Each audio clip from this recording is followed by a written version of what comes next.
Common people నిరుపేదల cinema చూస్తేనే revenue వాళ్ళకి జనరేట్ అవుతుంది. ఎవరికి ప్రొడ్యూసర్ కానీ డైరెక్టర్ గారు కానీ హీరో కానీ హ్యాపీగా ఉంటారు. పేద ప్రజలు చూస్తే మాత్రమే సినిమా బతికేది. అవునవును. అది గుర్తుపెట్టుకోండి. సీట్లు పెంచండి, పేద ప్రజలకు సీట్లు పెంచండి. అలాగే 50 రూపాయలకి టికెట్ ఇవ్వండి, సీట్లు పెంచండి, పార్కింగ్ రేట్లు తగ్గియండి, కోక్ పాప్కార్న్ ఏదైతే ఉందో అవి గిట్ట తగ్గియండి. పేద ప్రజలని మీరు దృష్టిలో పెట్టుకున్నారనుకో మీ సినిమా గిట్ట ఎక్కడికో తీసుకెళ్తారు.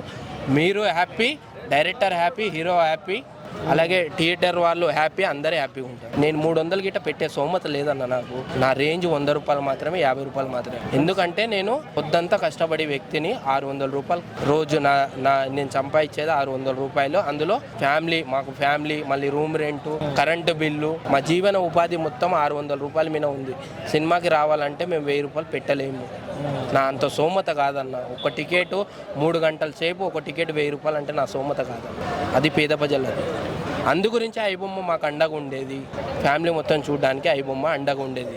తప్పు చేసిండు అంటుండ్రు, మీరు గిట్ట తప్పు చేసినారన్న. డైరెక్టర్ గారు తప్పు చేసినారు, ప్రొడ్యూసర్ గారు తప్పు చేసినారు, హీరో గారు గిట్ట తప్పు చేసినారు. మీ ఇష్టార్సంగా బడ్జెట్లు పెంచేసి, మీ ఇష్టార్సంగా ఇక్కడ టికెట్ల రేట్లు పెంచి మా మీద గుంజుతా అంటే మీ ఇష్టార్సంగా 1000 రూపాయలు టికెట్ పెడితే ఎవరన్నా చూసేది? మరి చూస్తున్నారా? ఐబొమ్మ తీసేసారు, మరి టికెట్ రేట్లు తగ్గి 50 రూపాయలకి టికెట్ ఇవ్వండి, సీట్లు పెంచండి.